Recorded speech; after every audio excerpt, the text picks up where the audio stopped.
This week, Donald Trump made fools out of everyone saying he has been captured by the neocons or is controlled by the Israelis.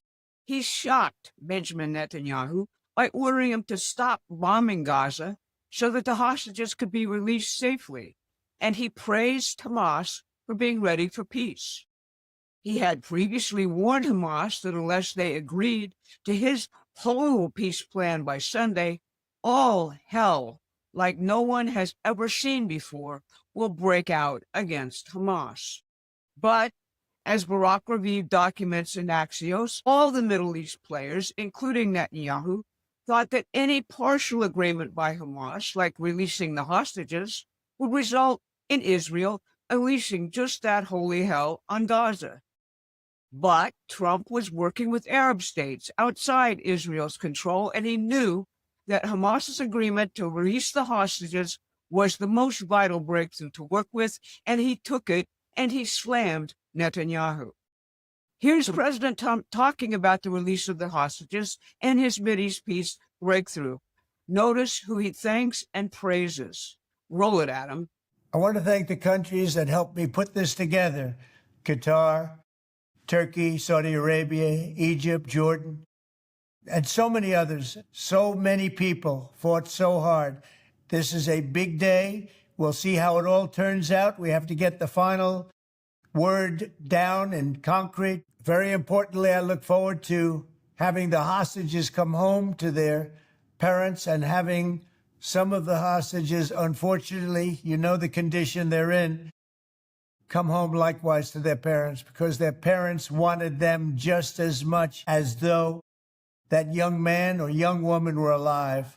So I just want to let you know that this is a very special day, maybe unprecedented in many ways. It is unprecedented, but thank you all, and thank you all to those great countries that helped. We were given a tremendous amount of help. Everybody was unified in wanting this war to end and seeing peace in the Middle East, and we're very close to achieving that. Thank you all, and everybody will be treated fairly. And if Putin's speech on Thursday in Russia is any indication, peace in Ukraine is also there to be made. I'm Barbara Boyd, and I've been studying Trump's approach to the globalists and their wars ever since his first term. Because they knew Trump would revive the United States economy and its culture and make peace with Russia, they unleashed every weapon they had against him. Today, I'm going to first show you how Donald Trump and President Putin are fighting a different war than anyone thinks.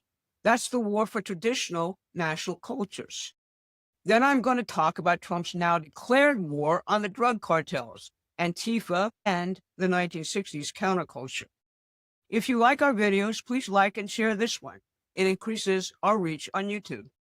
Here is President Trump at the United Nations in September of 2019. The truth is plain to see. If you want freedom, take pride in your country. If you want democracy, hold on to your sovereignty.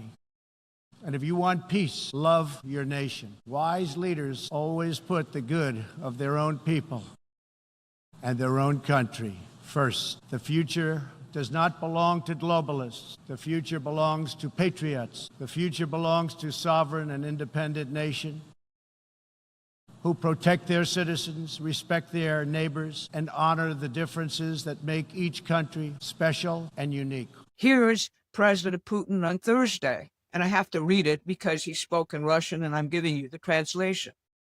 The world has already lived through attempts at unification, at imposing so-called universal models that clashed with the cultural and ethical traditions of most peoples. The Soviet Union once made this mistake by imposing its political system. We know this, and frankly, I do not think anyone would argue. Later, the United States took up the baton, and Europe too tried. In both cases, it failed. What is superficial, artificial, imposed from outside cannot last. And those who respect their own traditions, as a rule, do not encroach on those of others. Putin says the nationalist approach to foreign relations under President Trump has allowed the United States and Russia to open a new dialogue and begin to resolve differences. Europe is, however, a very different story. It is collapsing because of the rotten culture globalization imposed, climate change hysteria, outsourcing and deindustrialization, uncontrolled immigration, unprosecuted rapes and murders, drug legalization, censorship and election rigging, arresting citizens for social media posts, the genocidal war in Ukraine. The same stuff Joe Biden and Barack Obama imported to our country. Putin contrasts the cultural revival in the United States under Trump with Europe's collapse. He condemns the murder of Charlie Kirk and says Charlie was a martyr for traditional values in what is the civilizational struggle of our time. He says that Europeans are moving to Moscow because they are terrified by the trans ideologies and violence to children, violent immigrants, election rigging, and censorship Europe now embraces. With their populations in revolt, Europe's elites have tried to maintain their power by using the empire's oldest trick, inventing an external enemy. Putin says that Russia now is that external enemy. Fyodor Lukyanov interviewed Putin during the discussion period after the speech. He tried to provoke him into criticizing Trump, and he got crickets. Lukyanov repeats Trump's description from last week of the Russian military as a paper tiger in the Ukraine war. Putin responds by noting Russia has not been fighting Ukraine in Ukraine. They have been fighting all of NATO in Ukraine since 2022. So if Russia is a paper tiger, what is NATO? He does say that U.S. supplying Tomahawk missiles to Ukraine would be a dangerous escalation. However, Putin grew serious when discussing the potential U.S. supply of long-range Tomahawk missiles to Ukraine. Can Tomahawks harm us? They can. We'll be shooting them down and improving our air defense systems. Using Tomahawks without the direct participation of American military personnel is impossible. This would mark a completely new, qualitatively new stage of escalation, including in relations between Russia and the United States. But as of today, it looks like no Tomahawks are coming to Ukraine, despite British and Ukrainian demands for them throughout the last week. Putin ends the session by reading a poem by Russia's national poet, Alexander Pushkin. It celebrates Russia's 1812 defeat of Napoleon. In that war, Russia's unified culture was victorious over Europe's most powerful army. Russians willingly sacrificed themselves, their possessions, and even burned Moscow to trap Napoleon with no supplies deep in Russia during Russia's brutal winter. His army didn't survive. Now, just because Putin and Trump agree on what RT calls the invisible front line of all wars, it doesn't mean peace is at hand right now in Ukraine. Just listen here to Fiona Hill's most recent interview. So you're handicapping that this, at the end of the day, that Russia has the advantage right now. Is that accurate? Well, I actually don't think it has to have the advantage. Look, this is a game of chicken, right? I mean, it's, and one could say it's a game of chicken Kiev, because Putin's basically banking on the fact that it's the Ukrainians are going to blink or just literally collapse, or they're going to turn back, or everybody else is going to turn back. But the point of saying all of this is to say that we don't have to do this. There are, as I said, serious deliberations right now about doing something with the Russian frozen assets, finding a formula that enables them to be put to use of helping Ukraine defend itself. I think Europeans are getting more serious about taking action that's required in terms of building their own defense, but helping to make sure that Ukraine can defend those lines and not let Russia go any further forward. So this is the critical juncture in which a signal has to be sent to Putin saying, no, we're not going to let you do this. We're going to actually make sure that Ukraine can keep on defending itself and pushing you back. And we're not going to actually put up with these incursions of drones or aircraft or all the other things that you're going to throw at us here. There is actually some solidarity in Europe. It may not be all European countries, and we can see Hungary and Slovakia and a host of other countries clearly making it obvious that they're not going to do what it takes, and that's what gives Putin the confidence that he can push forward. But if the other major European players, the UK, France, Germany, all the Scandinavian countries, Poland, the Baltic states, etc., push back, that's going to be a different matter, and we'll have to see now whether these drone attacks, we've had, all kinds of evidence now that Putin's doing this to test everyone's resolve. If they respond with resolve, then we might see something different. You've just got to show Putin that he can't go any further. But, again, this is the moment. This is the testing time. Do you remember who this woman is?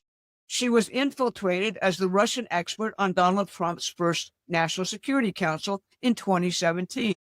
She was best buds with Christopher Steele, the MI6 author of the dirty dossier about Trump, which was the center of Russiagate.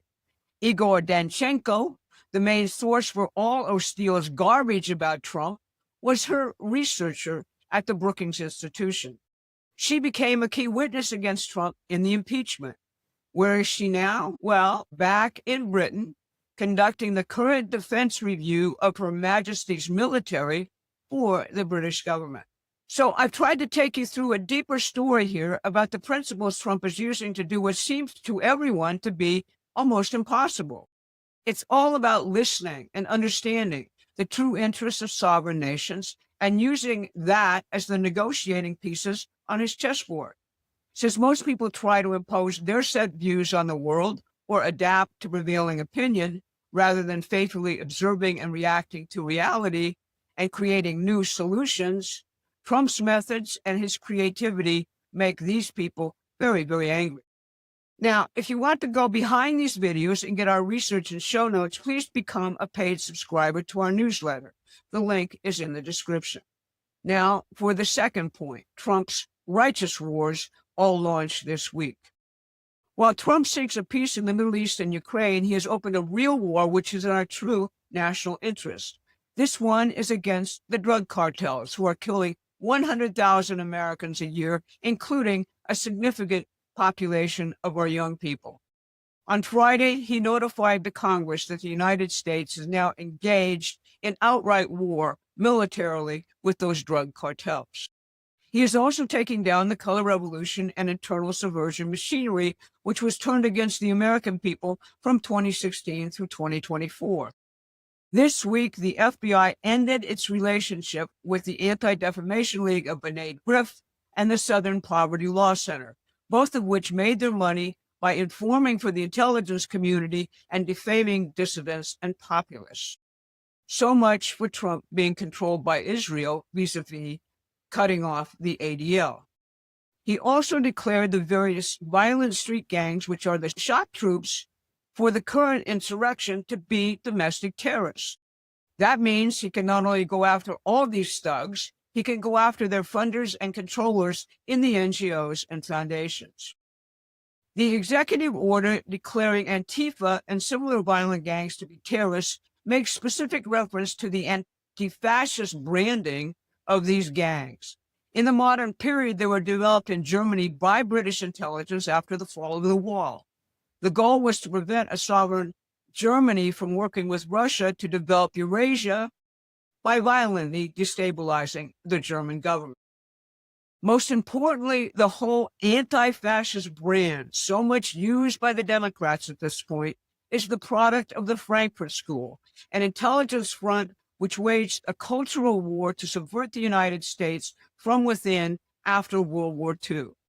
Sexual promiscuity, gender fluidity, feminism, identity politics, drug use, atonal music. These were all Frankfurt School creations. They were created, they said, to free the American people from what they called a genetic tendency toward fascism and authoritarianism. White men and the family, churches, executive leadership through the presidency were all called fascists and singled out for destruction. But the most important target was the can-do spirit of American scientific and technological optimism. That's what President Trump is reviving through his workers' first economic policy. So both Trump and Putin are on to something very profound here, something no other media is really telling you about or putting in its historical context. But a superior culture, one which you'd be willing to die for, and a clear and curious and creative mind are the keys to victory in the battle to revive our nation. Again, we really strive to provide that context to you so you can focus and see the battle lines clearly.